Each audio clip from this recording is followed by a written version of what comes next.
कि जितना भी किए हैं आप समझ लीजिए मालिक है, जनता ही बताएगा कि कितना। खास पेशकश में और हम मौजूद हैं सासाराम विधानसभा में। जैसे जैसे बिहार में विधानसभा का चुनाव नजदीक आ रहा है, सभी पार्टी जोर शोर से अपने चुनावी प्रचार में लग गई है। हम बात करें सासाराम की तो सासाराम से आरजेडी के विधायक हैं और हमारे साथ आरजेडी के ही नेता विजय कुमार महतो जी मौजूद है, कुछ बात करेंगे। सबसे पहले तो आपका स्वागत है हमारे चैनल में। आपका भी मैं चैनल का स्वागत करता हूँ। आपसे मेरा सबसे पहला सवाल रहेगा कि बीते 4 सालों में सासाराम विधानसभा का विकास कितना हुआ? देखिए, ये सब अपना क्रेडिट पर है, अपने मर्जी पर है विकास करने का काम। हमारे पार्टी के विधायक हैं, ये जितना भी किए हैं आप समझ लीजिए कि जनता के बीच में जनता जानती है, जनता पहचानती है, जनता सबको स्वीकार करती है। इन्होंने जो भी किया होगा तो जनता से बढ़कर कोई हाईवे नहीं, जनता मालिक है, जनता ही बताएगा कि कितना विकास ये किए। आपके नजर से बीते 4 सालों में कितना विकास नजर आ रहा है जो सासाराम में? उनको बुझाया वो विकास किए। जैसे में अरे जैसे में क्या कहें, जनता से पूछिएगा, जनता बताएगी। आप भी आरजेडी के ही नेता हैं, सासाराम में घूमते हैं, तो आपको सासाराम में कितना विकास नजर आ रहा है विधायक जी के द्वारा किया हुआ? विधायक जी के द्वारा तो हमको तो नहीं समझ में आ रहा है, लेकिन इसका मेन जवाब जनता देगी।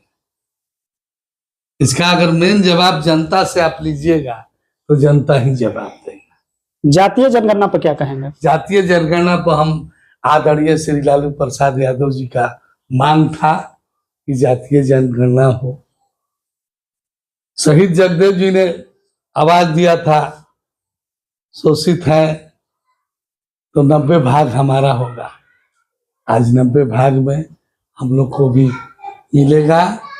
हम लोग भी पिछड़ा से आते हैं, पिछड़ा हैं, और जाति जनगणना का जो आवाज आया, जो मिला, मैं उसका स्वागत करता हूं। अपने आदरणीय लालू प्रसाद यादव जी को बधाई देता हूं कि आपके आवाज को सुना गया और मांग को पूरा किया गया।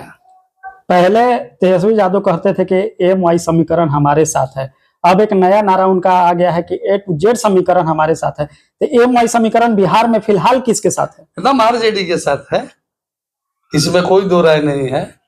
आरजेडी के साथ है, आरजेडी के साथ एमआई समीकरण रहेगा जब तक तेजस्वी यादव और लालू प्रसाद यादव जी हैं। कोई हटाने वटाने वाला। विपक्ष में भी यादव के नेता बहुत हैं, लेकिन एमवाई समीकरण हमेशा लालू प्रसाद यादव के साथ ही बिहार में क्यों रहता है? बिल्कुल इसलिए कि लालू प्रसाद यादव जी गरीबों का मसीहा है। अति पिछड़ा दलितों, महादलितों, सारे को एकदम मसीहा है, और आज उन्हीं का देन है, लालू प्रसाद यादव जी का ही, आदरणीय लालू प्रसाद यादव जी का ही देन है कि आज रोड पर चल रहे हैं, बोल रहे हैं, खुशहाली मना रहे हैं। आज उन्हीं का सारा। विपक्ष को तो कहता है कि लालू प्रसाद यादव का जब कार्यकाल था तो उसको जंगल राज के नाम से विपक्ष भी कहता है। देखिए, जंगल राज कहने को कहते थे लोग, उस समय का माहौल दूसरा था, उस समय का बातचीत दूसरा था, लेकिन जंगल राज वो था नहीं। वो जंगल राज में बदनाम किया जा रहा था, आदरणीय लालू प्रसाद जी को बदनाम किया जा रहा था, वो जंगल राज नहीं था। नीतीश कुमार के कार्यकाल को आप कैसे देखते हैं? नीतीश कुमार का काल जो है अपना बेचारे किया है, वो सामने है। ये सब जवाब आपको जनता ही देगा।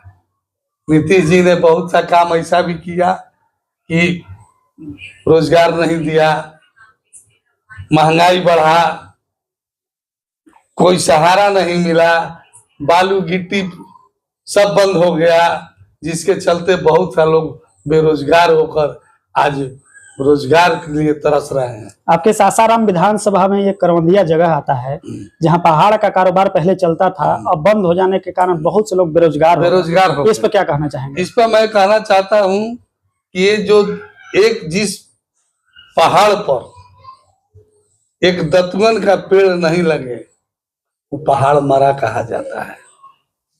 जिस जंगल में एक दतवन का पेड़ ना लगे तो मरा पहाड़ कहते हैं। वो तो बंद होकर और बेरोजगार हो गए लोग। इतना बेरोजगार हो गए कि इस पूरे करवंदिया नहीं, पूरा जिला प्रभावित हुआ, जो कि एक रोजगार चलता था। आज इतना गिट्टी बालू का जो समझ लीजिए कि मतलब कि एकदम इतना भ्रष्टाचार बढ़ गया है कि ये नहीं होता था। आराम से लोग घर बनाते थे, द्वार बनाते थे, जीविका का साधन चलता था, बिजनेस व्यापार चलता था, उससे कम से कम लाखों लाख लोग जी रहे थे, लाखों लाख का परिवार का घर चल रहा था। आज वो करवंदिया पहाड़ जो बंद हुआ, वो बंद नहीं होना चाहिए था। बिहार में एक नई पार्टी आई है जन सुराज, जिसके सूत्रधार है प्रशांत किशोर। बिहार में बोल रहे हैं कि हम तीसरा विकल्प लेके आए, लालू नीतीश को छोड़ो और जन सुराज के साथ जुड़ो। इस पर क्या कहना चाहेंगे? देखिए, जन सुराज पार्टी जो है उस पर तो मैं बहुत ज्यादा नहीं कहना चाहता हूँ, इसलिए कि जिनका कोई आधार ना हो वो आधार कहाँ से बन सकता है।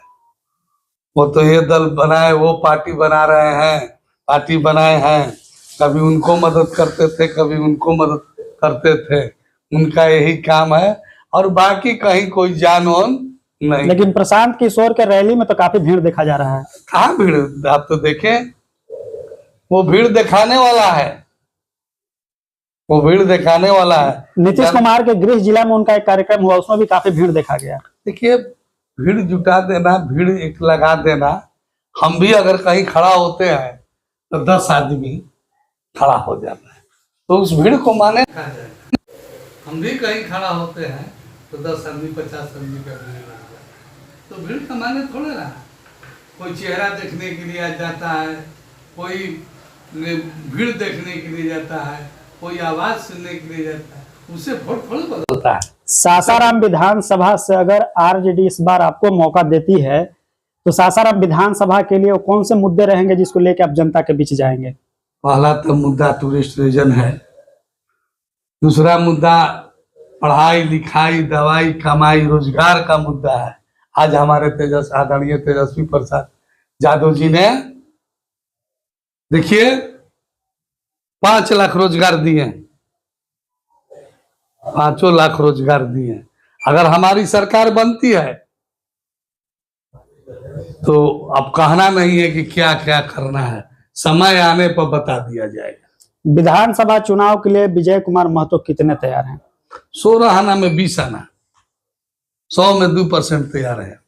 अगर पार्टी हमको तेजस्वी जी टिकट देंगे तो 100 में 200% हम चुनाव लड़ेंगे और चुनाव जीत कर भी जाएंगे, यहाँ से दिखाएंगे। तो ऐसे ही तमाम खबरों को देखने के लिए बने रहे हमारे साथ।